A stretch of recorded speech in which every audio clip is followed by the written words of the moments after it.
of Elden Ring, that's a pretty good example because I got excited for that because it was an update on something we had not heard of for years. But like in my mind, that is going into a little folder like, and it's not gonna come up again until I'm in January and I'm saying, okay, I'm gonna play this game. And it gets delayed. Yeah. Yeah.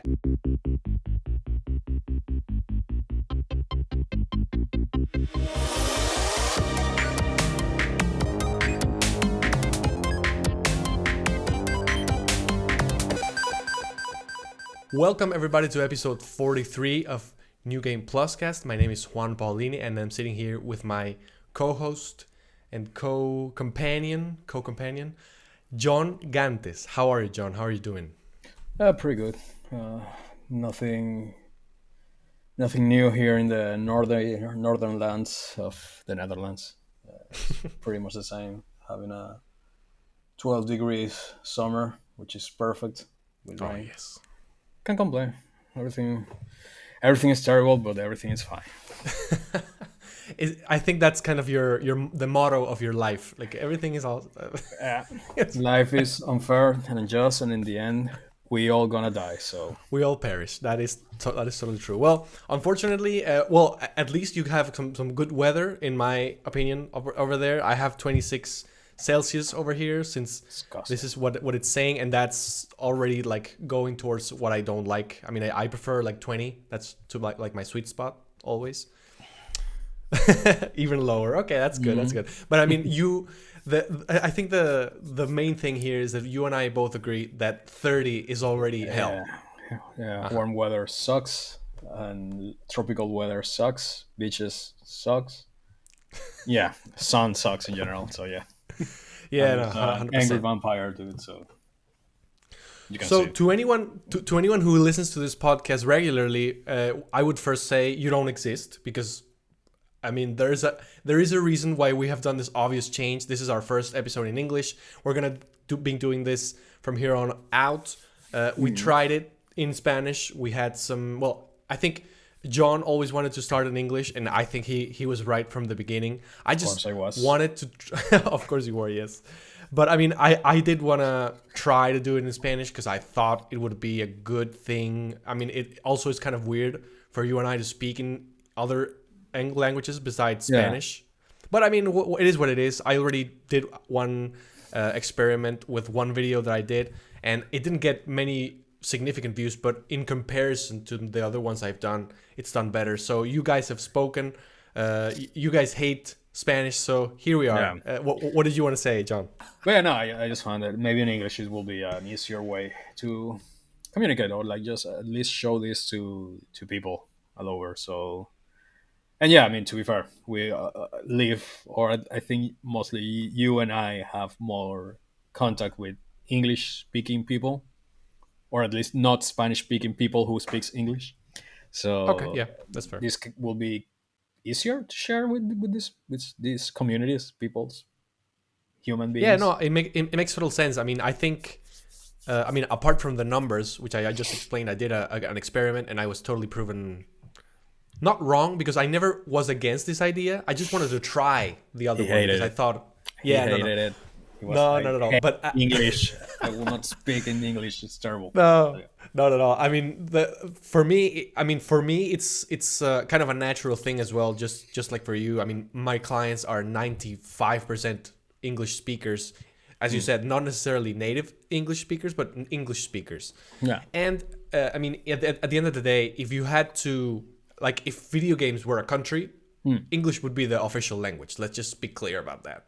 Yeah. So, I mean, we're speaking about video games. We're speaking about the industry. And you guys hate Spanish. So that's where we are. Yeah, you're a bunch of racists. But yeah. Yes, that is true. Okay, so let's just hop on the first topic of the day, which is something that is not really that new. I mean, it's been going on for a couple weeks.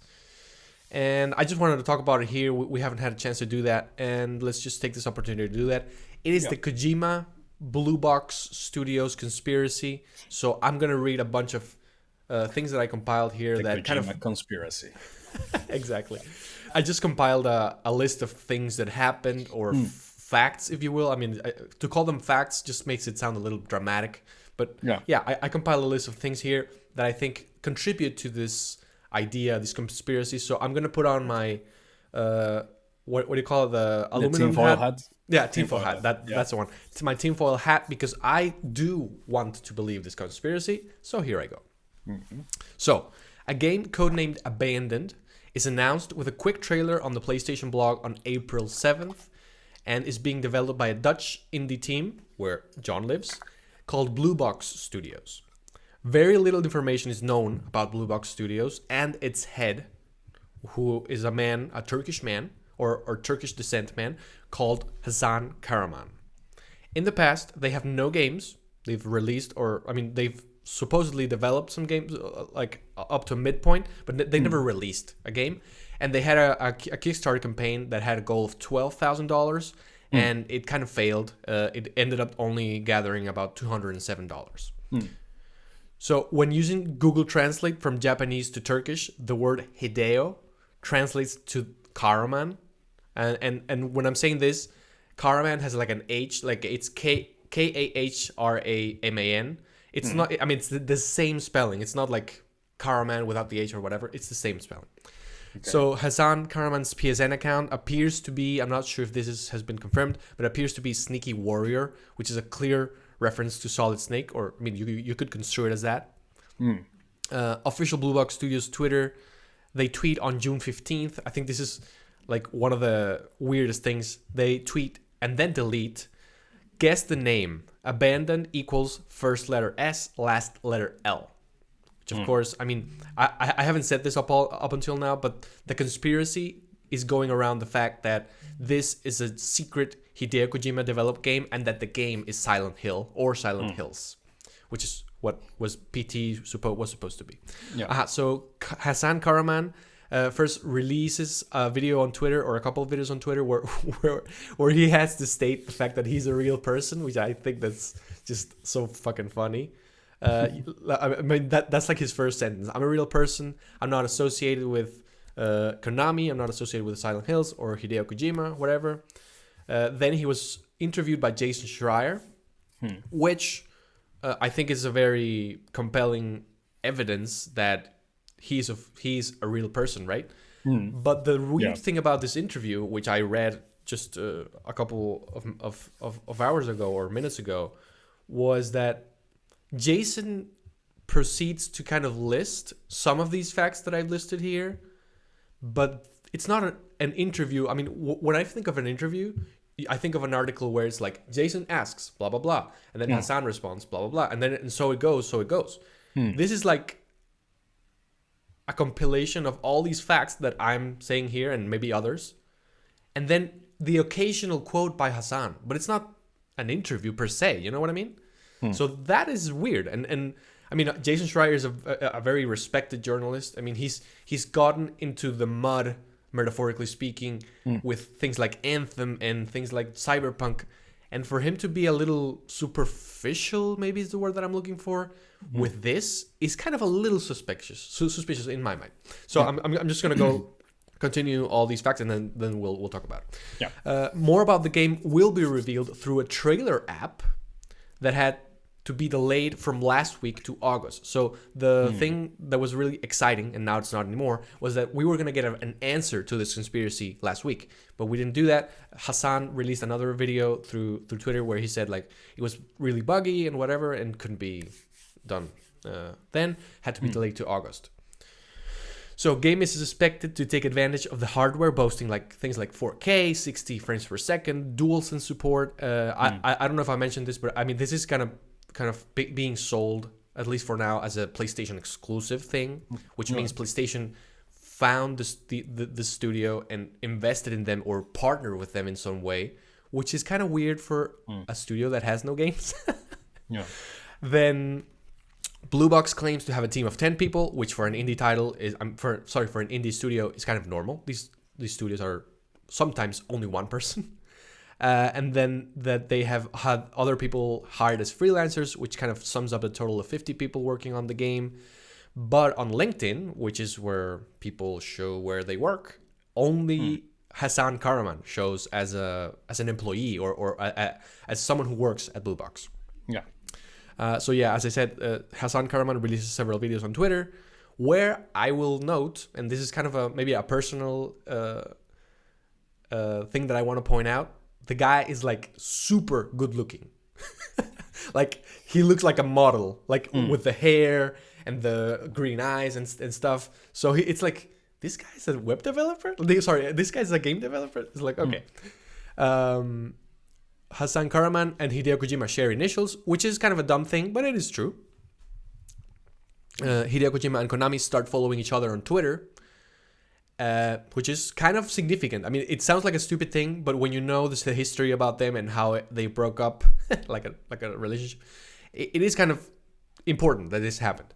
Yeah. Hideo Kojima has already in the past done faux marketing campaigns, like with MGS2. He tricked everyone into believing that Solid Snake was the protagonist, and then that ended up not being true. And more dramatically than that, Metal Gear Solid 5, the game initially a trailer came out. I don't know if you remember this, John, but initially a trailer came out where it was just called The Phantom Pain, being developed by Moby Dick Studios. And supposedly the head of the studio was Joachim Mogren, which then was revealed to be, of course, Konami.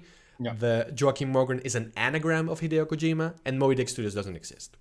And then there was this whole thing where people found out, because the Phantom Pain, the way the letters were set out, you could fit Metal Gear Solid in like the holes there. So nor Hideo Kojima or PlayStation have said absolutely anything to remedy the situation. The only one who has come out speaking about like, hey, I'm not Hideo Kojima, I'm a real person, is this person who calls Hassan Karaman, who looks a lot like a model. So that's weird. So that kind of, I mean, there is a subreddit that goes in all the conspiracy theory things. I think it's pretty interesting. I was reading it and I had to stop myself because I had to get ready for this episode. But I mean, I think it's very interesting. I want to believe. I do think it's very, very suspicious. Oh, I forgot to say, Jeff Keighley, who is one of the main faces or personalities in the whole Video Game Awards / Summer Games Fest. Like he, in terms of video game marketing and video game announcement and stuff, he's one of the top guys. He said that he had communicated with Hassan and that the game was going to be revealed soon and stuff like that. And I saw the video where he answered that because it was kind of an AMA thing, but he answered via video. And he was like, yes, Hassan is going to reveal it. And he was like very, very weird. So I don't know. I want to know what you think. I think it's already obvious what I think. But yeah, let me know your thoughts. Well, while you were speaking, I was just doing a little detective work here, just checking a bit. Yeah, I do agree that the guy looks weird. Like he's way too handsome to be a game developer. I mean, but on the other hand, like yeah, I mean it's 2021. I think a lot of people, the misconception of like the game developer being just like a fat dude in a basement working, this has changed. Like now we have a bunch of races and creeds and colors and genders and everything working in the industry. So being like this guy is too handsome to be a game developer, I don't know. I it's weird. Yeah, it looks, for me, more than he's way too handsome. He just, I don't know. It's just like why you are not sitting in your studio? Like where is your team working behind you? Like you're always behind did you see the videos where it's him like he really it's really and a really close, just with a gray wall or whatever behind him, and I'm like, I mean, then show at least that you have a studio. I was just looking quickly on Google Maps because you say they're in the Netherlands. I didn't saw that studio here in the Netherlands. I only got results from the UK. That's weird. I mean, I read that they were a Dutch studio, but I don't know like where they're located exactly. I was just looking for it, but yeah, it seems they're to be in London, so I don't know. Maybe I don't know. I don't really know about that many studios here in the Netherlands except for Guerrilla Games. But yeah, I mean, there's some weird stuff, but I mean, the fact that there's a Sony exclusive game and and it's a studio that doesn't have anything, like haven't shown anything in the past. That I can kind of understand, because I mean we have weird games on the PlayStation Store. You have like the Life of the Black Tiger, which is a terrible, terrible, terrible game, which doesn't make any sense. And that game is even in the PlayStation YouTube channel feature, and it's Yep. a terrible game. And we have this guy, what was his name? Gilson B. Pontis, that it's a guy who every year put out a game, which is terrible. And there's like terrible, terrible, terrible games. And he still put them on Sony, and the game's still there. And they still, even though Yep. it's a really buggy game, like even way worse than Cyberpunk, uh, it's still there every year. So that I don't know. I don't know the quality standards of Sony in regards to that. So I don't find weird that they sign a weird studio or somebody who puts out a interesting idea. I mean, this guy just came here and they say, I really want to push the features of your new console and your new controller, the DualShock, and maybe even push it to the point to actually be a nice title to play with your new VR headset that you're planning for whatever end of the year or whatever Sony's planning to do that. So that could be. I mean, maybe he put out a interesting proposition to Sony, and they were like, "Okay, cool, that seems fine. Take some money, show us what you got." That could be an option. I don't really don't know how the machinations in the or contracts and stuff works on video games companies, but yeah, I mean, it's a bit suspicious. I do feel it's a bit of a reach from people.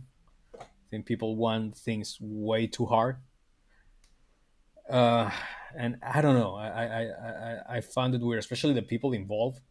You talk Jeff Keighley, which is like a Kojima's biggest fanboy, Yeah. and like he always likes to say that he's friends with Kojima for some weird fetish reason. I don't understand his thing, but so why was he the one talking to this guy specifically? Yeah, That's weird. I mean that is sort of what I wanted to reply with to your point, Hmm. because I think your point is valid. I mean, there are games in the PlayStation Store that are horrible. They don't really curate very much. Yeah. They're like, okay, you have game, you want to put it here, okay, let's do it. However, this is being accompanied by a blog post, which I don't think is that normal, because that like trailers, yeah, every trailer gets put on the PlayStation YouTube channel. I Yeah. think by maybe even obligation, right? Like, yeah, everything Hmm. that comes is here, like. Yeah. But a PlayStation blog thing, accompanied like just talking about marketing, we have several weird things. We have the PlayStation blog thing, Hmm. Jeff Keighley, who is like the best contact you could have if you want to sell a fucking game today. And then you have the fact that they're developing. I don't know if I mentioned this. Maybe I missed it. They're they're gonna share more about Abandoned, which is a code name, Hmm. with a trailer app. So it's gonna be an app that you download on your PS5, and then you get more details. Who does that? Like, why would you do that? Especially an indie studio.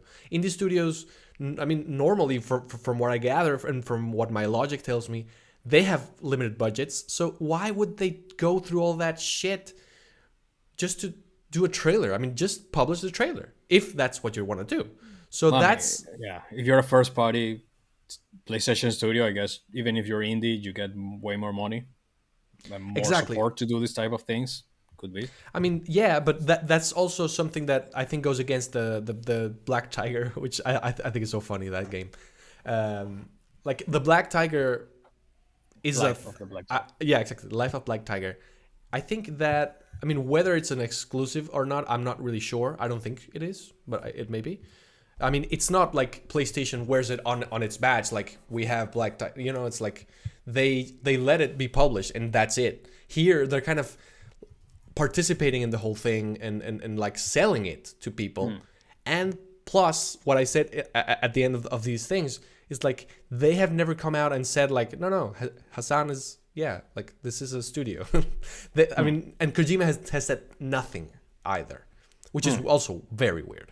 I don't know. Well, I just he's not known for being out there just speaking about things neither. Like I have never seen him putting a video out. He just posts weird stuff on Instagram. That's mostly contact he has with the world, I guess. I don't know if Yeah, he I has mean a the Twitter. I don't have a Twitter, so I don't really know. But no, on yeah, Instagram, he the thing he posts on Twitter a lot is like, I just saw this movie. It's a pretty cool movie, and it's always like a yeah, yeah, yeah. and that's pretty much what he does on Instagram as well. So I don't know. I think he's not a big dude of just being there speaking, especially because we still don't know. Apparently, he's working and doing some stuff for Xbox as well. Could be, yeah. That's So very possible. I don't know. Like I don't know. I feel it's a bit of a reach. I still feel that it's not really a thing. We still need to like Konami owns the rights of Silent Hill. I think. Yeah, yeah, yeah, they do. Yeah, and I mean, I don't think they're gonna leave that go. Like left, like I don't know, unless Kojima purchased them. But while then he purchased Silent Hill and not Metal Gear. I mean, there's another thing that kind of accompanies this. I don't know if you saw the clip that we posted of the previous episode. That did you see the trailer for Death Stranding director's cut? Yeah. So there were a lot of references to Metal Gear there, up to the point where I think it's very, very suspicious. I mean, we know that this is the guy who basically invented Metal Gear, or at least what we know of Metal Gear Solid, right? Yeah. But the how he pushed the limit of what a of what a reference is, I think is very suspicious as well. And on a whole different note, because here we're talking about Silent Hills and Abandoned and Hassan Karaman, and there we're talking about, is there a new Metal Gear coming, maybe a remake or whatever.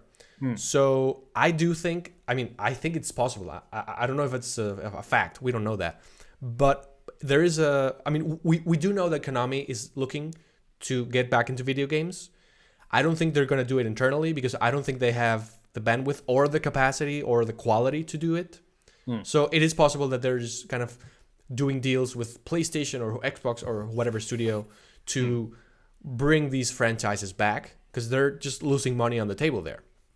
And there is a possibility that PlayStation or Sony is being like the Switzerland, like the middle ground, the diplomatic neutral ground between Kojima and Konami. It's possible. I'm not saying it's happening, but it is possible. Because in the end, you know, what moves all of this is money, and they know that if they manage to do that, the money behind selling a new Metal Gear, whether it's a remake or a six, is a lot. So I don't know. I think that there are things there.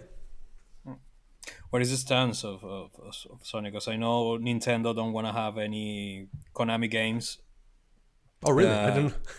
yeah, associated with them because it's a really well known fact that Konami has some dealings and some stuff with the Yakuza, which is like the criminal group of Japan. I didn't know Yeah, that. I mean, Konami is one of the companies that actually their main income is not video games anymore; it's pachinko machines. That is a really Pachinko, yeah. common thing in Japan. So yeah, they have some weird things there with the Yakuza, and that's why Nintendo don't want to be associated with Konami or Wow, I Yakuza in had no general. idea. So That's yeah, crazy. so I was like, does Sony has said anything about that? Like they care I or they don't don't? think so. I don't know. I'm just thinking about that because I remember reading something about Nintendo being like, nope, I don't want to have anything to do with that.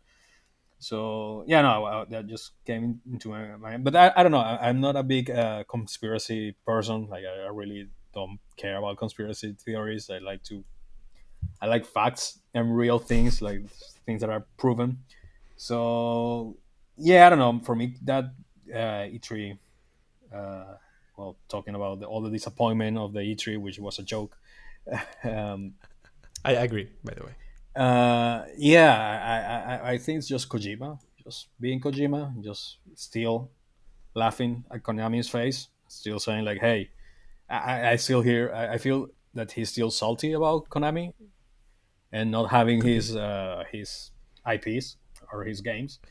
And this is just like, "Hey, I have my own studio and I made this game and I made money, ha ha ha." And you haven't done anything. I don't know. I feel that that's that. I don't know. He's a weird person.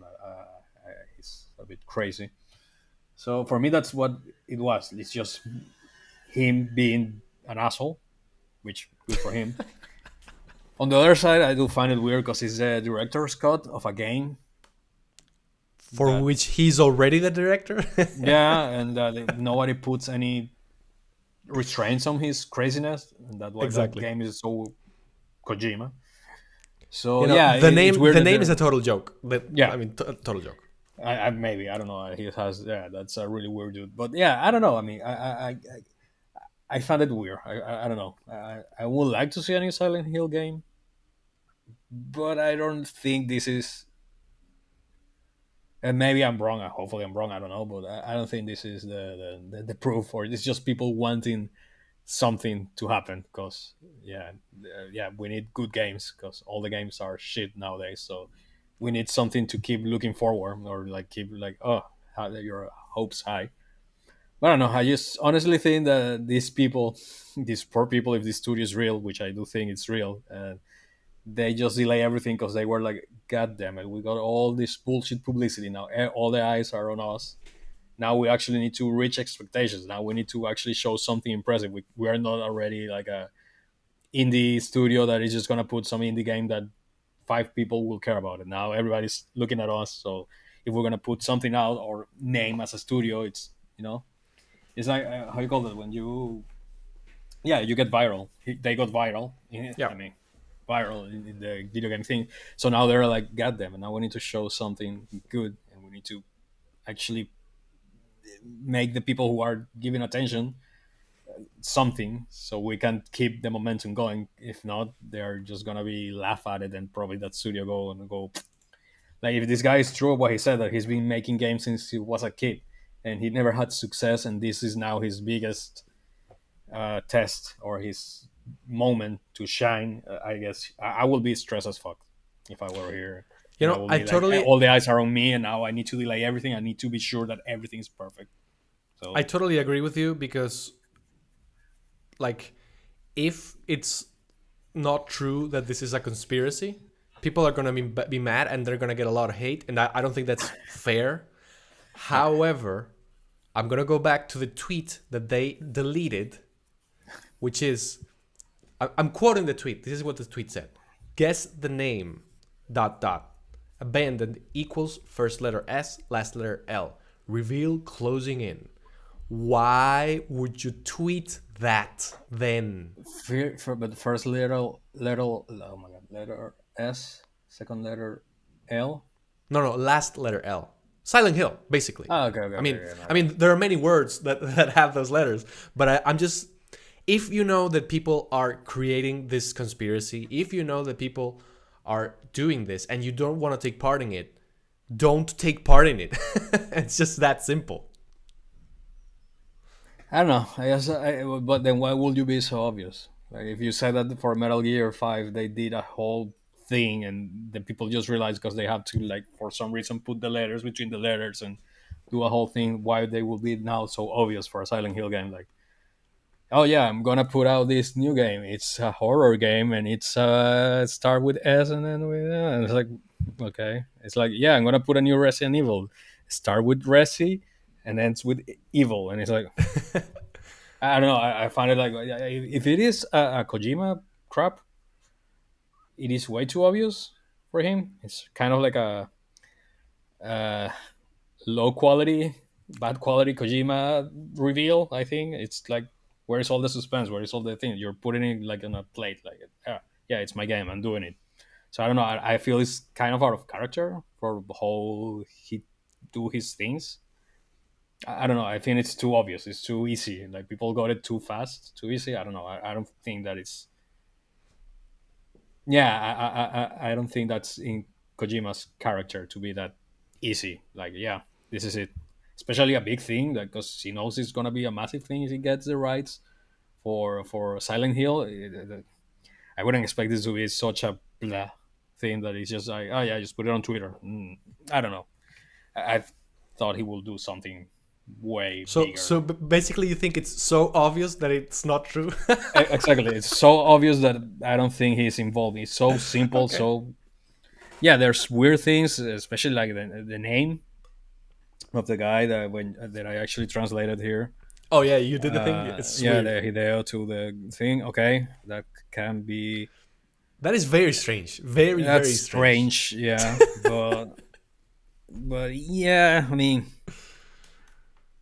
yeah, there's some things, but I still am not 100% convinced. I feel like it's too obvious for being a Okay, Kojima I thing. mean That's my that's thing. Like, I don't know. That's not what I. I mean, I remember like not going that far. It's Dead Stranding. That was a whole thing. Like he didn't went crazy, but only with the trailers that he was showing, everything was a cryptic mess. You didn't know what the hell was going on, and in the end, the game was completely different of what you were expecting. So that's the type of things that I wait from somebody as weird as Kojima. So I don't know. I found this a bit weird. And then why just Jason Schreier will be involved? Jeff Keighley, I can imagine. Yeah, he likes that. He wants to be the video game guy. He wants to be the new E3. He wants to be the new person of video games. Okay, so he's gonna be in all of this shit. But Jason Schreier, I don't know. I find it weird. I totally agree. Him going into this thing, like, oh yeah, I'm gonna play ball with these two dudes. When you are I known for totally destroying people, like, why will you then jump and I totally agree. However, wouldn't you say it's also strange that Jason Schreier, the guy who digs the dirt out of everybody, to not dig anything on this guy? Because I mean, if you check out the interview, the link is right there. He doesn't really ask him anything important. Like it's not an interview, really. It's just, well, this is what's happening. The people are doing a conspiracy, blah blah blah. Hassan says he's done video games since he was 12. Then he goes on. It's like, but publish the interview, or I don't know. Like you know what I mean? It's I yeah, don't think it's I don't think it's in character for Jason Schreier to be involved in a marketing thing. Also, yeah. his credibility would go down if this happened, if this was true. Well, I mean, he's But putting a new book out, I think. So maybe this is a type of thing to push his book. I don't know, maybe but I I don't don't. know. It's Personally, I don't think he needed no, because he doesn't either. you hate it or you love him. So I think both people will buy his book, or to shit on him or to praise on him. So I don't think he needs the publicity anymore that he already have. If anybody is interested in this story, go to the subreddit. It's pretty detailed, pretty interesting. Even if it's just fiction to you, check it out. I think it's a pretty worthwhile read. Yeah, no, I Okay. mean, it's conspiracies are always fine. But probably Hey, we'll have a Netflix documentary in 2 years or something. imagine that. Maybe we can do that documentary, John. Uh, yeah, I mean, why not? It will be interesting. Me hating it, Imagine. saying like it's all fake, and you're like, no, no, look at it all. Look at the numbers. Look at the numbers. What numbers? Yeah. Okay, so let's move to the other another segment of this podcast that we initially started doing in the beginning. I just shifted it a little bit just to try things out. We always like to talk about the games that we're playing at the moment. We have other stories that we're going to talk about, not as important as the Kojima Blue Box Studios conspiracy, but we'll get to them a little later. So, John, you said that you weren't playing anything. Nope. Right now, I don't have the time. Sorry, sadly, to invest in video games, which is sad. But I think somebody died in the street next Oh to my me. god. Uh, but yeah, like no, I haven't have the time, and this actually helped me see in some way like how disappointed I am about the video games and the video games industry. Like, there's actually nothing good. If I actually like, I did this exercise mostly by obligation, that for wanted it, but I deleted the hype from my life. Like, I don't get hyped by any game, so now I'm pretty cynic about everything that is being released and everything that is being shown. Uh, so yeah, this kind of show me like I don't really like where the industry is going, or what the games are turning. Like, I spend the few free times that I have just watching and trying to catch up on some trailers and things. And honestly, I was pretty disappointed. Like, I haven't seen anything that really catches my eye. I saw the new Horizon game, and I'm like, okay, yeah, this looks like Horizon, but with better graphics.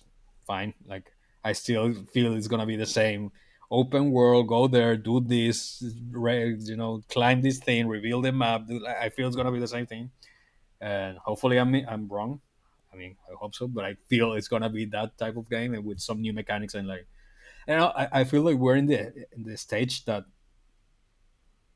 they are gonna try, which okay, okay, it's a business. That's what you most people care and what they need to do to sell. It's like, but it's gonna be more the facade instead of the content that we're gonna have at least this year and next year is just gonna be blows people mind with graphics and this and that instead of focusing on real good stories and real good, you know, gameplays or mechanic or new mechanics, not even good, but new mechanics or new ways to actually work on the hardware.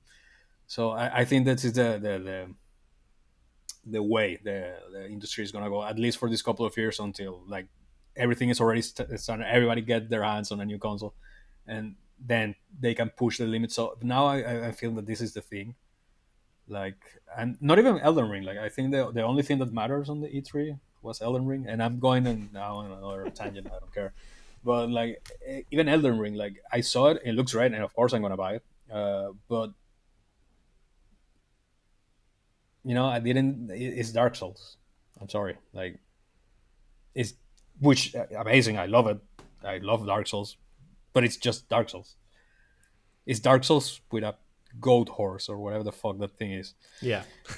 So yeah, I mean that's cool. And yeah, we're gonna have stupid unfair fights now on horseback. So okay, cool. That's probably gonna be a mess, but yeah, I'm still excited and still like okay, that's cool, but I didn't find anything new. And like I heard the podcast that you guys were talking about and say like, oh, it doesn't look next gen. Okay, fuck you. Who cares? Nobody plays a Dark Souls game for graphics. You play Dark Souls games for the gameplay. That's just my position. I don't know. Salvador. But, yeah, Salvador, exactly. So yeah, I mean, like who cares? Nobody's gonna buy. Who has ever bought a Dark Souls game for graphics? Nobody. The only one Nobody. that I think I would sell on the graphics is not even developed by From Software specifically. It's the remake. You know, the Yeah. Demon Souls. And that's the which- only one.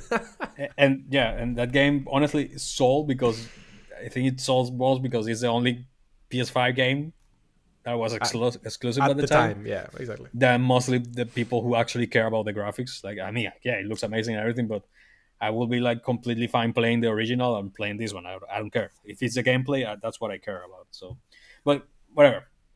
So yeah, that's my thing. Like I'm pretty. I mean, to be honest, like the game that excited me the most for me on the whole E3 thing was Forza Horizon. Oh, yeah.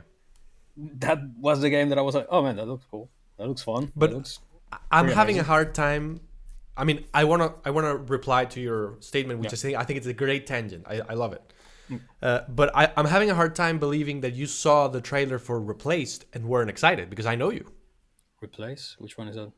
Replace, Oh my lord! I'm gonna send you that trailer later for you to watch. It's like an indie parallax pixel. The graphics Oh yeah, are the beautiful. the Xbox one. Yeah. The longest night. So the longest night that never like you know. I think it's the. I don't know if it's the same people, but it's like the longest I night don't know. or the Dark Night. Vigil, the longest night. You mean? No, it's this indie game that is all pixel art and people blow people's mind like in 2018, and the game has been in development for like 100 years and never came Okay. out because I don't remember. It was like it looks like this time. I don't think it's the same people, but I think it's like they try to cope or feel that gap that game left. I don't know what's going on with the development. I don't remember the game, but yeah, I saw that. It looks pretty cool. That game actually looks pretty nice. And but I'm talking like massive games. Okay. Like Cool. the only one that really caught my eye was Forza, and I don't even know if Stalker is a massive game or a AAA game, but that looks like it's Stalker, You know what? which I love. Now that you mention it, I was excited by some of what I saw, especially in the Xbox showcase.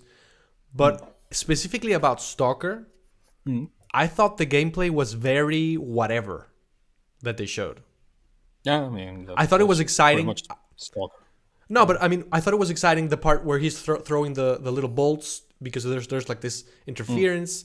I thought the part with the monster was amazing, but the part where he's shooting people is like this is like whatever shooter. Yeah, I mean, as a stalker, like what I say about Dark Souls, nobody plays Stalker for the gameplay. You Okay. play Stalker to get angry and frustrated, and for the story. Okay. So with that, I'm fine. Stalker is a terrible game, which is amazing. I love An Stalker. amazing terrible game. An amazing terrible. Like it's terrible to play. Even back in the day, it was shit.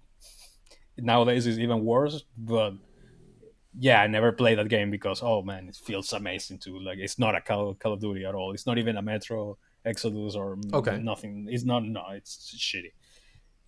So yeah, if they just fix the gameplay just to be more up to date and modern, and they keep a really good narrative and story, then I'm fine with it. And that's why I really like that game. And so that's why I got excited about it. But yeah, like I think those yeah, there's not really like I'm not really hyped for Horizon. I'm not really hyped for God of War anymore. I'm not really hyped. Well, maybe Metroid Dread. That looks pretty fun. That game That was looks pretty pretty cool. nice.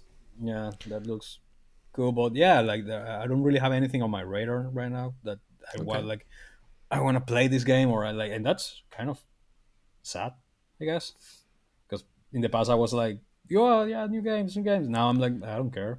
Like the best game that I have played this year. It's a remaster of a 2007 game, which is Mass Effect. Yep. That says a lot. Yeah, no, that the I understand where you're coming from. I think that so for in my case, I differentiate between being excited for something and mm, having hype. Because I yeah, think hype is excitement pushed to the max, but with an added level of unrealistic expectations. yeah, that's true. And hype is something that I don't know if I've ever, I mean, I probably felt it at some point in my life Mm, because I'm excited about things. I like things. yeah, But that's something that I've eliminated from yeah, myself as well. Like when I know that a game interests me, mm, I write it down in my little list in my phone, and I don't see any more trailers for it because I don't want to get pulled into that yeah. marketing The emotional whole whatever. sun, yeah, Yeah. yeah. That's actually pretty smart. Yeah. Yeah, And with the example of Elden Ring, that's a pretty good example because I got excited for that because it was an update on something we had not heard of for years. mm, But like in my mind, that is going into a little folder like, and it's not going to come up again until I'm in January and I'm saying, okay, I'm going to play this game in a and it couple gets days. delayed. Yeah, Yeah, that can happen, of course. But yeah, what I mean is that I'm not thinking about Elden Ring now because why mm, would I? Why would I do that? yeah. It No, doesn't. I get it. Yeah, I'm in the same now, but I'm just even the excitement part. Like I don't see I didn't actually thought of the need of like, oh man, I should save money or oh I can wait or put down a date for like I really didn't got any of that. I think this is the first time on an E3 I even realized there was an E3 going on. Like not at all. And then I saw like the of course I didn't saw the whole thing because it's really cringy and really and I don't want to see these shitty corporations trying to be nice and cool and oh integration and we love everybody. Fuck you, you just want money. But yeah, I saw like the how you call it like a resumed version of the E3 and yeah, there are a couple of things that are, oh that's interesting. Mostly indie games, but big games like I don't know, man. Cyberpunk destroyed my life. I don't really care about anything anymore. I don't trust in anybody anymore. I don't care. And now even if I get excited, I'm like, huh. You know when Horizon is gonna be perfect a year after its release, that is gonna be probably 20 euros on PlayStation hits, and it's gonna have the DLC and the expansion and everything for 20 euros, and that's gonna be a great thing. So kids, advice: just wait a year till the games go out of you know. First, the games get all the content, which is the important part because nowadays we get not the whole game, and you get it for an actually reasonable price that is not fucking 80 euros or whatever the fuck they're charging Activision. That's for you because your fucking president just got a bonus of 155 150 million, million. Yeah. and your games are going to be 80 millions and 80 million, 80 probably $80. So I don't know what's going on in the world, man. I just I don't know. I give your money to like buy Hades again on PlayStation or when it comes out or something like that. It's better to give your money to that people than to Call of Duty, honestly. Not even Battlefield. I'm excited for, and that's a big deal. Like I'm not. I don't care about Battlefield 6, and I'm like the biggest Battlefield 4 and 3 nerd. And I saw this and I was like, eh, it's probably gonna be a battle royale. So yeah, okay. So yeah, I'm a bit cynical. I'm like Stan in South Park. Everything looks like shit. Everything sounds like shit. I wouldn't worry about what you're going through because I think it is normal to go through those phases with entertainment or whatever you want to call it. I do think also that there are things similar to what you're describing. I mean, you said Disco Elysium, which is a very recent game, so you will find those experiences. You Hope so. and yeah, it's just like the evolution of your taste or whatever you're gonna call it. Yeah. So back to what I played. I'm gonna go real quick because I mean, there's not really Yeah, that already much exciting here. Psychology podcast here. No, but that was amazing. I played through Mario and Rabbids the DLC called Donkey Kong Adventure. Really, really cool. You go through with Donkey Kong. I mean, the new characters are Donkey Kong and Cranky Rabbit or Rabbit Cranky. You know Cranky Kong, the old one. Yeah. The old one. Yeah. Well, yeah, I think it's Rabbit Cranky or whatever. You have him, and then you have also, for some reason, Peach, the Rabbit Peach, whatever. But I mean, this is a game. Yeah, exactly. Super iconic Rabbit Peach. This is a game that just got announced a sequel. Against all odds, this was one of my favorite games that I played recently, the Mario and Rabbids thing. So when that got announced, I was really excited. Even though I'm not really big on Ubisoft games lately, this was good. I mean, I got it on a sale, and it's like 7 hours of game. So yeah, awesome. Then I played Florence, which is actually a mobile game that you can also play on Switch. Really short. It's a story about like a relationship and a breakup and everything. Maybe that's a spoiler. But I mean, it uses the touch controls and everything. It's very, very nice, very, very cute. Oh, yeah. I played Valfaris, which is also a game that you recommended, by the way, which is like a 2D side-scrolling shooting metal game. A lot of like heavy metal music and stuff. Yeah, an action adventure. I don't think it's a Metroidvania. No, it's not really a Metroidvania. It's just action adventure. Yeah, it's like side-scroller shooting action. Yeah. It's good. It's not amazing, but I enjoyed it. It's enjoyable. I played on Switch. Really cool. Yeah, I mean, not much to say about that. It's what you would expect, only with a metal twist. Funnily enough, I didn't find, and I'm a metal fan, as you know, I didn't find the music that good. I was a little disappointed. I was expecting something a little bit more, perhaps Doomish, Mick Gordon-ish, and it wasn't. The music kind of disappointed me a little bit, if I'm not mistaken. Then I played an indie, which I finished last night. The Wild at Heart. I don't know if you remember this one. This one is like a. I mean, the art style is like as if it was like drawn with not watercolor, but like. Yeah, the Xbox one. Yeah, looks pretty cool. Yeah. This was really good. I mean, I enjoyed it a lot. It's not like an amazing title, but I mean, it's on Game Pass. And I thought it was really, really good. I mean, it's like a mixture of Pikmin with a little bit of Animal Crossing and a dash of Luigi's Mansion because you have like a Dustbuster. But you use these creatures to like attack and remove obstacles and defeat enemies and stuff. And yeah, cool. It's got a pretty cool indie story about this boy that feels a little bit neglected from his dad, so he kind of escapes and he goes into these woods with magic and stuff. And I'm not gonna go further into the story, but I love how indie titles can grab cool mechanics, cool gameplay, cool art style, which it's something that I really love from indie titles. I mean, I think you agree that the most interesting art styles generally come from indie titles. So yes. And even stories, I think. Yeah, absolutely. Because they're not afraid of most are passion projects, and they actually explore things that the developer is been through, or like something related to their life. So they actually make really engaging, I guess. Even though 100%. Maybe it's not the best. Like, what is his name? Narita Boy. Like, yeah, maybe the game is not the most amazing thing, but after you realize that the game is actually have some basis in the story in real life and the life of the developers, you go like, oh, that's pretty cool. That's pretty nice. And I'm still expecting the second part, hopefully. Oh yeah, But 100%. Me too. yeah, that's a plus for indie games. Like honestly, that's why I say if you're gonna buy a game, just get Hades on PS4 now or whatever when it comes out, or just get the Xbox. The only reason to On be Game excited about Pass.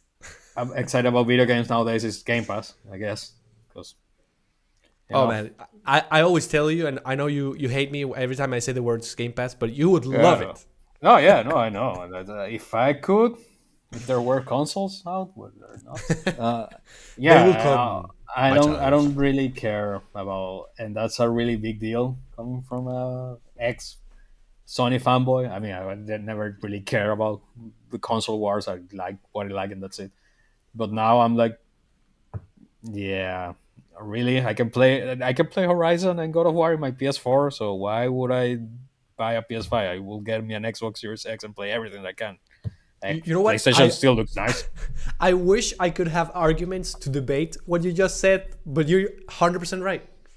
Yeah, I 100%. mean, I'm pretty sure those games, if you get them, they're gonna look nice on PS4. Maybe they will not be 10 8K at 10 million. And to be honest, I don't even have the TV to run at 120 hertz per second and whatever the fuck. Yeah, I have a 4K basic TV, so I'm pretty sure they're gonna look nice.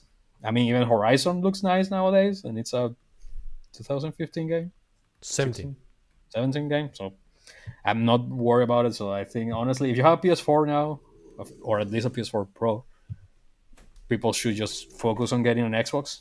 Yeah, better than a PlayStation 5, and just let the PlayStation 5 cook a bit more, or at least improve or get more games, or see what they're gonna do, or just wait 2 years till the PS5 Pro comes out, which we all know it's gonna happen.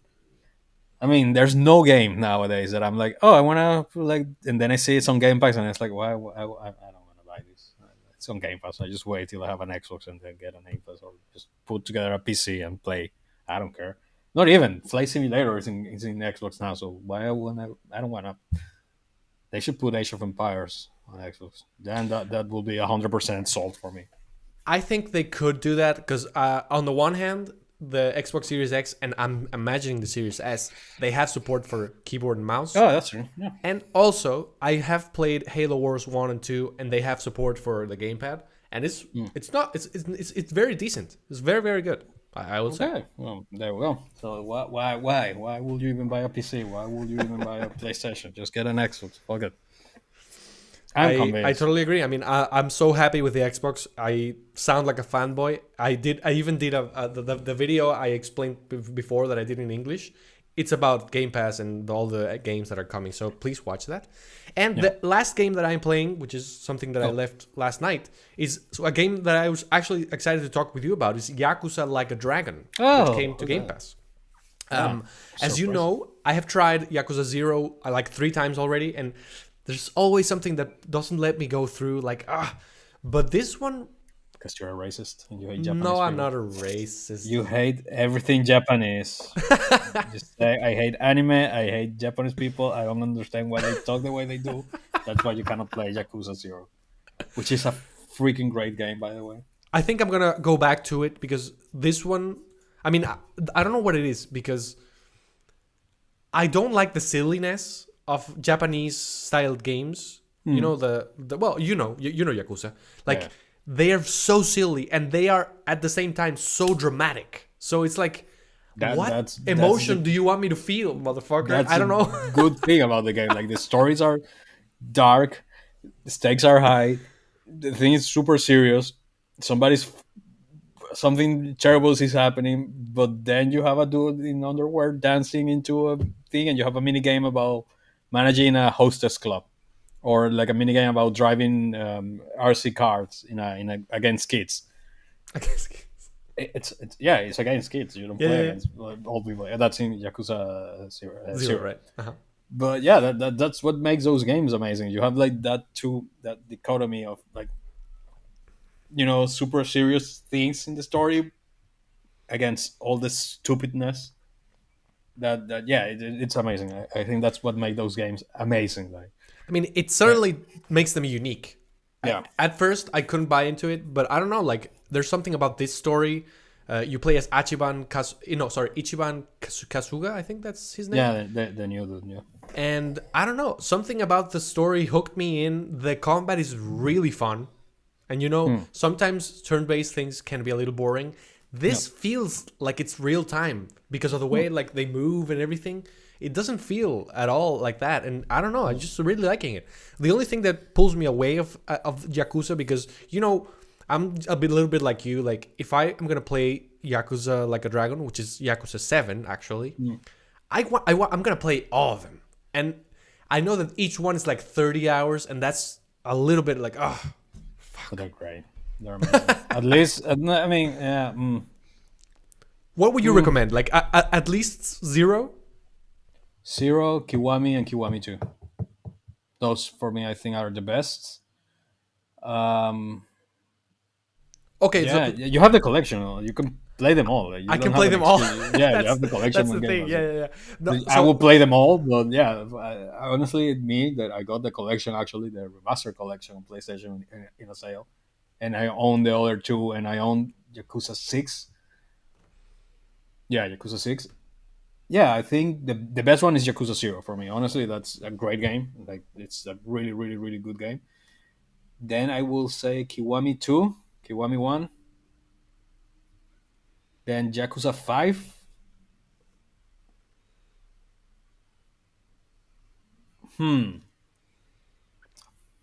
643.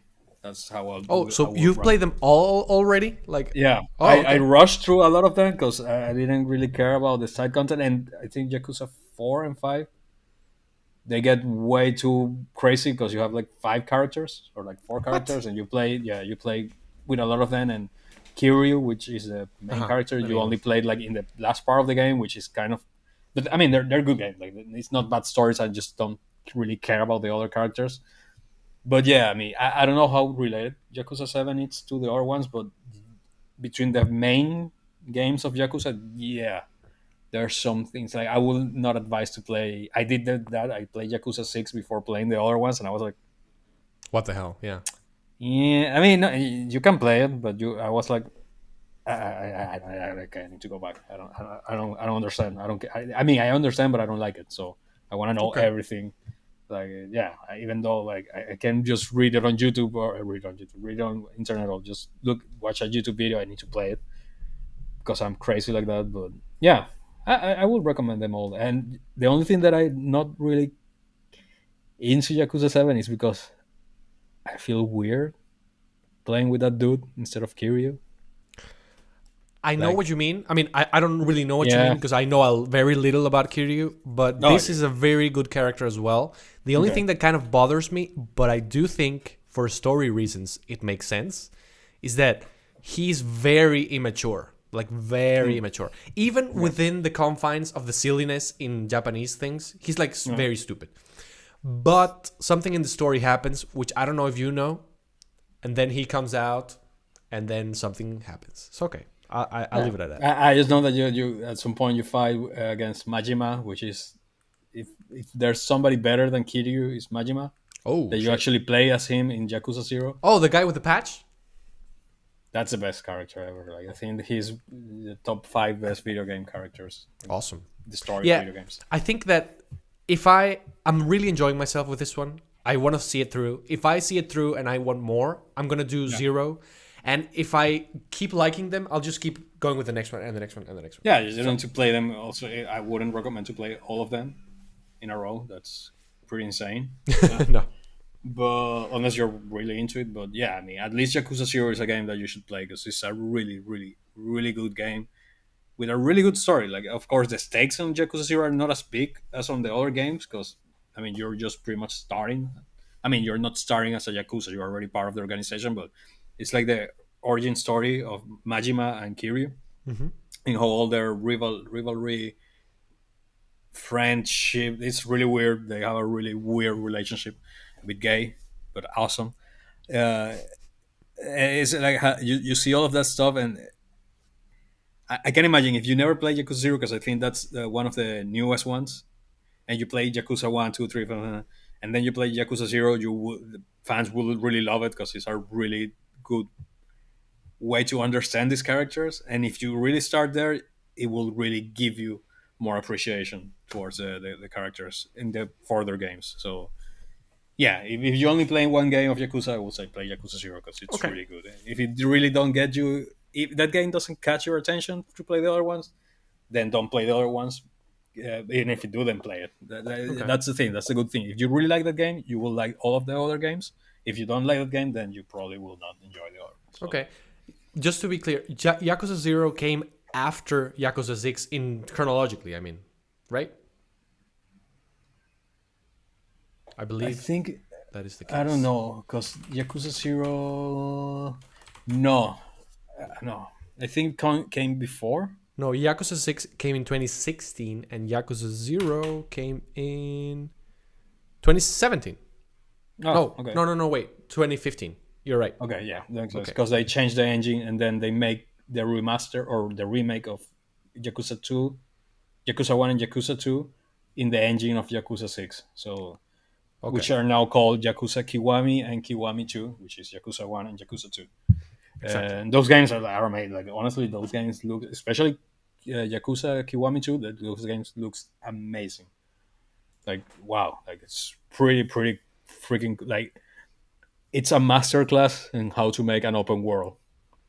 Like, Okay. which is not, I don't really consider that an open world because like it's not that big as a stupid map on an Ubisoft game, but it's a really small square space. Let's call it like square meter or whatever. Like, uh, yeah, I don't know how to like. It's a really small area, but it feels more packed and with more content than I don't know than Far Cry 5 map for example, and it's Okay. like this small fraction of Far Cry 5, but you can pretty much enter every building. Every building has different stories. You can get into businesses. It's really well packed with things to do, and it's honestly it's like being in Japan in like a well, I mean it's based in a district in a fake district of Tokyo, but it's actually yeah, no, it's a fake. It doesn't exist in real life, but it's based, I think, on what is the name of the Shibuya? Uh-huh. I think Okay. it's based on the Shibuya area of Tokyo. So it's amazing. Like I think that the map itself is its own character, and it has its own because you play in the same map in every game Mm-hmm. except in Yakuza 7, and in Yakuza 6 you go to like In 7 Hiroshima, I it's think. called Kamurocho. I don't know if that rings a bell. Kamurocho is the same. It's the same place, Oh, but I okay. think you play in another part or another city then, and then you go there. I don't know. No, I mean from what I've played all up until now it's just Kamurocho. Okay. Because I know that in 6 you go to I don't know if it's Hiroshima or Fukuoka or like some beach city, and then you go back there because Kiryu wants to like get away from all the bullshit. And I think Yakuza 0, like you play there, and then when you play with Majima, you go to Kyoto. I don't know. You go to another. I don't remember now. I'm not a Japanese geography expert, but yeah, no. That map to be able to be played in 5 games, the map doesn't really change. Like it's the same streets, the same thing. It's like the same city, but in every game feels different. There's new things to do, new things to watch, and it feels like a new place every game.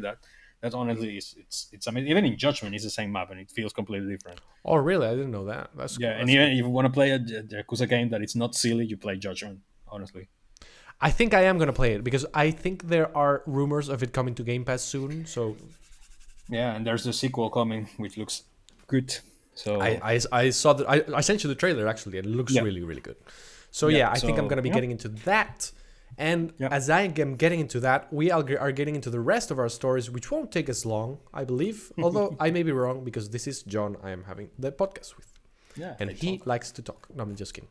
Okay, so we have two stories that are very similar. I think you and I are gonna be on the same page with this, but let's just go through it. So Housemarque, the developers of Returnal and Super Stardust HD, Resogun, Nex Machina, blah blah blah, they are welcomed into the PlayStation family. I think this happened yesterday. Today is June 30th. So yes, it happened yesterday. So it is now officially a first-party studio. Before it was a second-party studio. So let's say it was a studio outside of PlayStation, but they had exclusive games that only came to PlayStation. So that's what's called a second-party relationship. Yeah. It says, Ilari Kuitinen, who is the CEO and co-founder of Housemarque, said that they will make even bigger games now that they are within the PlayStation family, which of course means that they will have, The I PlayStation believe, money. Oh, exactly. Basically, PlayStation money, access to more resources. Because what I imagine is that a second-party relationship, you'll of course also have backing of PlayStation, but I imagine that it's perhaps a little bit more limited. Perhaps it's like I don't know, maybe you do a contract and it's like a set price for the entire of the development.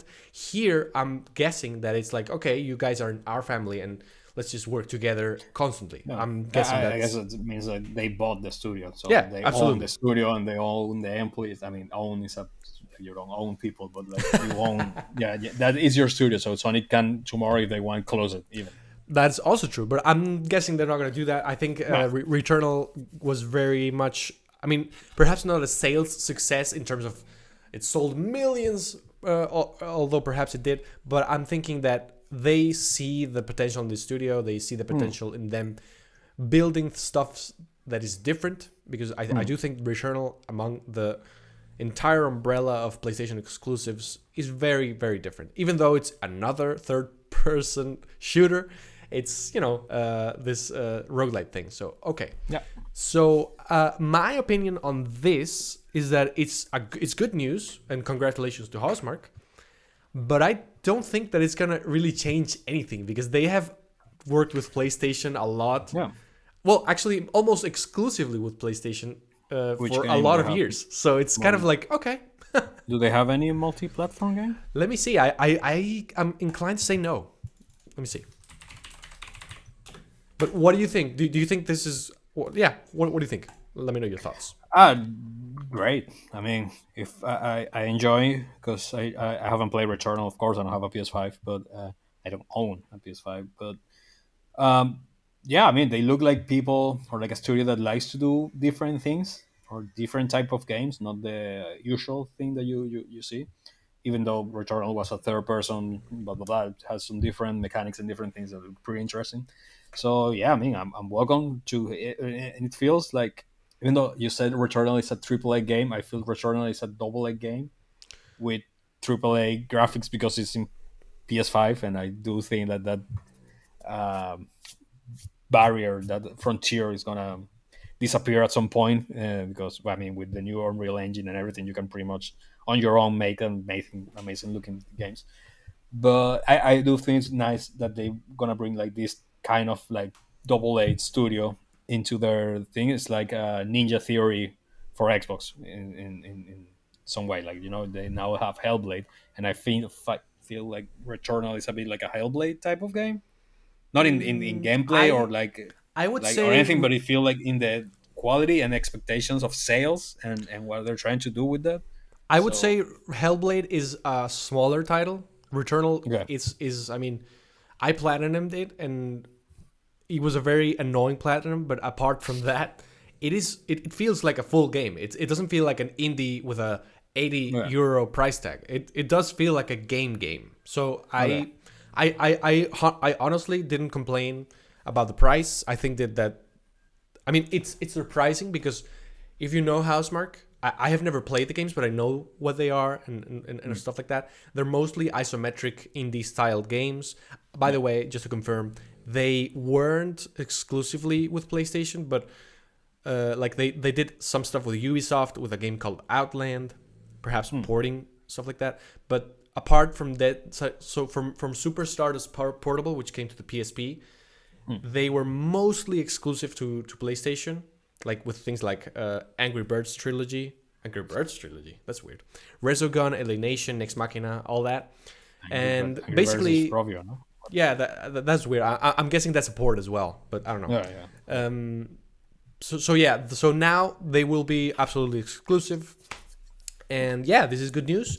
This is not really going to change much in terms of for the gamers. For them, it's going to be amazing, because I think that one of the most annoying things well, perhaps annoying is not the word, but I do remember hearing an interview or a podcast with Tim Schafer of Double Fine, who you may know. And he said that when they were acquired by Microsoft a couple of years ago, and his answer was like, you have no idea how tiring it is. Like, okay, being an indie studio is really cool because you have full creative freedom. But the fact that you have to start all over, finding funding every time has to be really draining. You need to pay the bills. Yeah, exactly.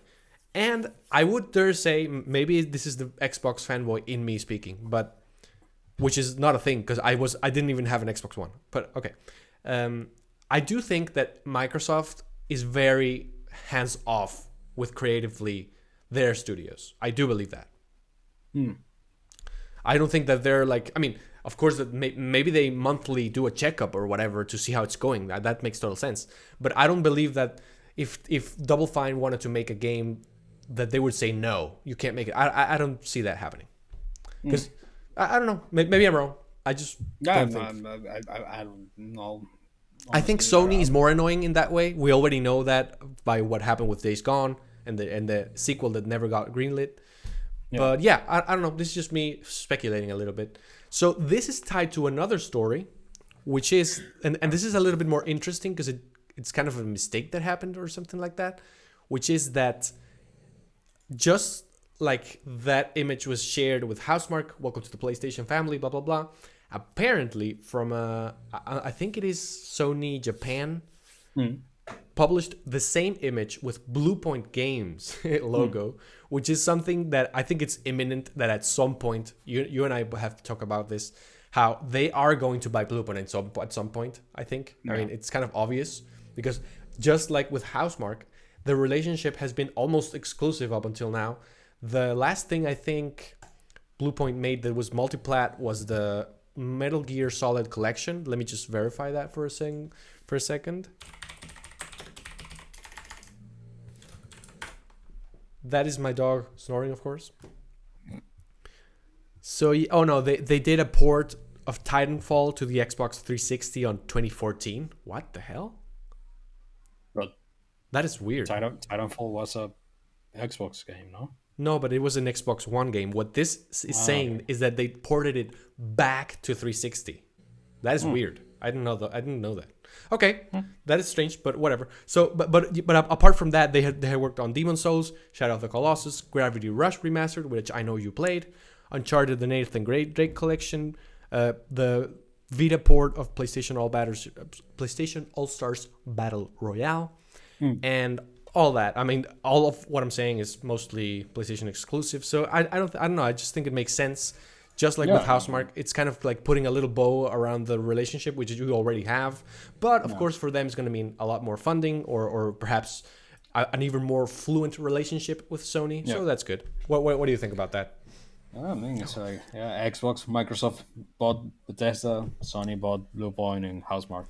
Kind of like the same, right? balance the stakes here. You know, I don't know how much money they have spent, but it's probably around $5 billion. Still need another studio to reach. Oh my god! No, but I found it. Yeah, I mean, honestly, I do think the more you get out of with Bluepoint, I don't know, because I don't think they really care about putting new IPs. I think they're just want to remake stuff, or at least that's if they're happy with that. I'm happy because they do a great job. So yeah. So that what does mean with that move from Sony is like you are gonna try to now push more remakes of games or how much are you gonna want how much do you want to invest in new IPs, how much do you want to remake or bring things from the past, sorry, or like it's I don't know. I found it cool. Don't get me wrong. I found it really nice. But just to be clear, this is a mistake that happened, and then the tweet was deleted. It's not 100%. We don't really know, but it's kind of obvious. So, but it will happen. Okay. Yeah, so, I think it happened. Yeah, but yeah, no. With Housemarque, I found it cool. I found like that's a studio that really like to do weird things, and I'm up for weird things. I like weird things, so go for it. Like if they keep bringing weird IPs or like sequels of your previous games, which I honestly haven't played any, but I know some people really love Resogun or love Returnal, etc. Like, go for it. Like, the more the merrier. And when Bluepoint gets confirmed tomorrow or whatever, great, because that means we're gonna have more remakes. But still, I find that Sony is lacking a bit, or is getting behind with first party stuff, and I don't know. I found that Sony needs to do an investment somehow in getting some new blood into the company, new people, new studios. Because I mean, your competition is messing you up bad. Like, I'm sorry. I mean, they are. And what are you gonna do? You bring these two studios, but you're fighting against Bethesda. That it's a massive. Not even Bethesda. What is the name of the company? Zenimax. Zenimax. So you're bringing, you know, a bunch of games that are actually got confirmed that are gonna be exclusive for Xbox, which I still don't understand how people thought like, oh no, yeah, of course it's gonna be multi. No, who pays? I'm not gonna pay $7 billion for something and then share it with the other kids. Fuck you. That's on my own stuff. Fuck off. So yeah, I feel Sony. I kind of convinced that we're gonna start looking or watching or seeing. I don't know what is the correct English word. I'm sorry. Um, a lot of these purchases coming on from PlayStation side. I think they're gonna. I don't think PlayStation can afford such a massive purchase like No, Microsoft no, no. can. They couldn't. I don't know. I don't know the finances of Sony, but I do think we're gonna start looking more studios, or they are gonna start funding more studios, or they're gonna start buying more studios. I don't know how many other studios around are there to buy that are like relevant for some reason or at some point. But yeah, I wouldn't surprise me looking some movements from Sony, some like trying to get a piece of the cake, because yeah, the Sony now has a really steep mountain to climb in competition, like from not having any competition to now have a massive competition. So Yeah. uh, yeah, it's gonna be interesting. And yeah, I want to see which other studios they buy, and I want to see what these people makes, like, honestly. And hopefully this as well, bringing this type of studios, they don't try to control, or not control, but try to or at least be a bit more open with ideas, because I feel that's the main thing that happened with Days Gone. I I feel that the game really struggled to exist, and I think part of that is for Sony. Uh, but yeah, let's see. I mean, I'm Well, happy yeah, for them. there are many people who think that at least the initial critical reception for Days Gone was Sony's fault. Because I don't know if you remember, but the game came out and it wasn't really ready. I mean, it needed a few Yeah, patches. yeah, And then, but like, that's something that you, of course, know. So, and also, I think the game came like particularly early mm, to influencers and whatever. So why did it come so early if it wasn't ready? And if it wouldn't have come so early, maybe it would have been ready. So it's just yeah, kind of stupid, you know? Like, and yeah. and And they and that's really, and that's not Sony Ben's fault. Like no, I don't believe that for a second. yeah, and some stuff like that game, of course, have its issues. Like the main thing that the game was selling, which was the horde zombies. I think I played the game That because it was free that on is PlayStation. Sony Ben's fault. Yeah, but then you don't face a horde till like 52 hours into the game, and you're like, okay, cool. Yeah. And yeah, no, it's a hard game to love. I get it. I appreciate it for what it is. I play it. I couldn't even put 3 hours into the game. I was like, another open world thing. Yeah, it's terrible. But yeah, I found the game funny, because I know people started loving that game when IGN said that it was bad, so everybody got angry, and I was like, no, IGN said it's bad, so now I like it. And I feel that's a lot of the people now that praise the game are in that band, like, or in that ship. Like, I like the game because the popular kids hates it, and so now it's a great game. Yeah, it's a So hipstery kind of thing. yeah, which, okay, I don't consider the game to be shit or terrible. I just don't think it's that interesting. from I liked Sony. it. I finished it, but I didn't think it was really that good. I mean, I thought that it would have benefited from a sequel. I would have loved to see a two, because Yeah. I think it would have been the moment for them. But Hmm. that's not to be. So Yeah.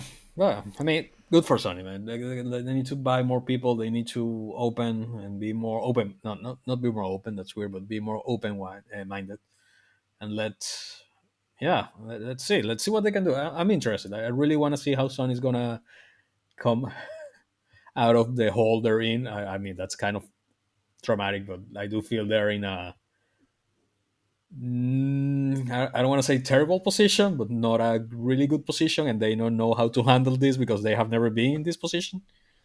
well, I don't So know. I mean, I think I know what you mean, because I think that the competition on Microsoft's part is amazing, and I'm loving every second, because I always say this. I know it's a broken record thing, but every time these two titans fight, we are benefited always yeah, if of they course. fight well. So that is like a almost a rule, Mm. and at least in this industry. But I also recognize the fact that, okay, Xbox is winning so much goodwill with Game Pass, and they bring Outriders day one, and they bring MLB The Show day one. But what happens? Like everybody talks about that. Everybody's excited, including me, even though I didn't like those two games. Whatever. But then Returnal comes, and then Ratchet comes, and Sony steals the spotlight. So they still, and of course it's normal, because it's normal for one to have the spotlight on 1 second and then the other one. That's totally Mm. normal. But I do think that the individual quality of the Sony exclusives is not yet on the same level. Sorry, wait. Is a higher level than the ones that are coming from Microsoft, even having bought Bethesda and all its sister or brother studios or whatever. Mm. So and that could change, or that could kind of equal itself out a little bit. But do you imagine ever that Bethesda Game Studios is going to bring out a better game than a Sucker Punch or a Naughty Dog? I don't believe that. But the thing in my mind is that it doesn't really have to be better. I just want games that I'm excited about, Yeah, right? but just That's remember, that's my like, point. Bethesda, you tend to think bugs and Fallout and all that crap, but Bethesda, they have Wolfenstein, they have Doom, they have no, they don't have Doom. Yeah, they have Doom. Yeah, They they have have to. they have games that are pretty good. I mean, I will change Doom and Wolfenstein any day from a Killzone. I do think those games are way better than Killzone, and Killzone is a first party. True, a dead one, but So yeah, it is true. yeah, because now it's Horizon. But yeah, that's the thing. We don't know. I mean, Bethesda is a massive company, and not only that, we have Ninja Theory. We have other studios there that they can put out easily compete with. Maybe not And Naughty Dog because well, okay, but and not only that, the other thing that I think that there is a way that you're right, which is that the hole that Sony is in right now is not in terms of quality, it's in terms of genre, because they yep. are the kings of third person shooter or hack and slasher. Mm. But if Yeah, you think of RPGs, there is no better console to buy than the Xbox, perhaps the PC. But because you have Obsidian with Avowed and Pillars of Eternity and the Outer Baldur's Worlds. yeah, You have no, You have Bethesda Game Studios with Fallout, Starfield, and the Elder Scrolls. You have Larian Studios, which are the guys. No, wait, no, they don't own Larian. Sorry, no. In Exile, which are the guys between Wasteland 3. You have who else? I mean, already with those that I mentioned, it's like the RPG machine. You also mentioned shooters. You have id Software. You have Machine Games. You have Halo. I mean, anything from EA. yeah, that's true.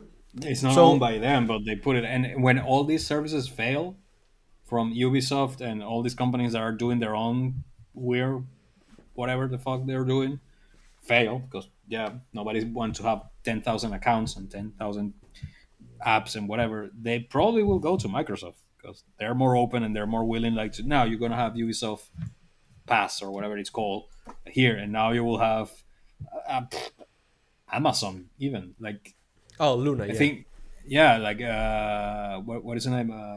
Microsoft 11 came out, and Windows then 11, now yeah. Windows 11, sorry, came out, and now, but the apps that you can, because now you can have mobile apps on your computer, but those apps you download for the Amazon Marketplace. So that means there's already some between Amazon and Microsoft. So who knows? Maybe those games from Amazon they will go directly into like they will go if there are any good game, they will go directly into Microsoft. So yeah, I mean, there's I do think a lot of people will, because what they you do then you make a 15 euro or 20 euro subscription and you have all these games, third party and first party, in a whole platform. It's like, I'm sorry, you can put out all the God of Wars that you want, but you can compete against that. I mean, I do think there's still more people out there that buys EA games and Ubisoft games. That's why those companies would make way more money than any other than people buying God of War. I It's mean, hard to ju- listen to hear, but just because of just the FIFA, fact, you know. yeah, just because of the fact that God of War is exclusive Hmm. makes the argument really in like you can't fight against Yeah, it, you know. yeah. So I don't know. Sony's in a tight spot, in a difficult situation, in a complicated place. I don't know how to call it. I'm excited. I'm having a lot of fun watching how Xbox it's fucking everything up for everybody. And that's my dog. Sorry, she's asking for food. So yeah, this is a pretty in that fact. In that point, I do find this generation of consoles pretty entertaining. Just because I like to see rich people cry and fight. So yeah, that's my pet peeve. I love seeing rich people fail or suffering. So yeah, it's pretty fun seeing what they're gonna do now, like what's going on now. I hope, man, I would love Microsoft to buy Activision and they fire Kotick and then he loses all his money, and that will be amazing. But yeah, yeah, who knows? And I don't, who knows? Maybe Microsoft tomorrow even ends up buying BattleNet, and then we have Blizzard and Activision and Microsoft, and then you got Diablo 4 day one. That'd be cool. Call of Duty day one. I think even Battlefield it's gonna be day one in Game Pass. No, I mean Battlefield 6. there were rumors, but it's not confirmed yet. It could be, Okay. could be. Because they put it on the Microsoft presentation, so I don't know. Yeah, you're right. But I mean, that was one of the games that was not like Game Pass day Oh, one. But they could change that. Maybe, I don't know. well, They that's they EA, already no? have the EA thing Yeah, tied with Game exactly. Pass. So yeah, I mean, yeah, let's see what happens. I'm it's excited. I just know that there's not anything else that you need to buy except for an Xbox right now, and I'm sorry for the people who bought a PlayStation 5. Yeah, I mean, honestly, like, what else are you? What are you gonna play? Oh, the patch for the game that came out in PS4, and now you have the patch that let me play with. Fuck, And also don't to get. play the patch, you have to download the PS4 version, upload the save, download the PS5 version, download the save. It's like a weird thing where Xbox. Do you remember how in 2013 Sony mocked Microsoft saying like, if you want to share a game, this is what you do. And Shuhei Yoshida kind of gave another person a game and it's like, okay, this is it. The Microsoft pulled the same thing because the tweets where you had the instructions to like port an Avengers PS4 to Avengers PS5 were like, I don't know, super long. And then Xbox was like, put the game in and just hit play. You just play, yeah. Yeah. And that's actually the best selling, one of the best selling parts, because I mean, most people who can actually buy a fucking console are not kids. Like, they're in our age range, they're adults. And honestly, I don't have the time to learn how to use a fucking thing to download patch. And I just want to play the button and play the game. I don't care about anything else. And that's something that, yeah, I'm sorry for the people. Yeah, to the people who are listening to this in that WhatsApp group, I'm sorry that you got a PS5 and now you're bored, and that's why you don't play ever. So yeah, Well, ladies and gentlemen, with that, we end this episode because John's dog is hungry and I'm hungry and Bellota is also hungry. So everybody's hungry in this yeah. podcast. My two dogs are looking at me. Hungry. They're like, "Fuck you, give me food. Need to go shit." Oh my It's god, the only thing I do: shit and eat. And I want to be a dog. that is what they do. So if you like this, please subscribe, comment, like it, share it with your friends, share it with your grandma, share it with your wife, share it with your boyfriend, Kids. everybody. Share it with your everybody. Share with your kids. Everybody will love it. And let us know how we did. Let us know what you think. If you think we missed something from this week's news, if you think, I don't know, if you disagree or if you agree, we would love to hear from you. We would love to include you in the conversation. That would be really, really great.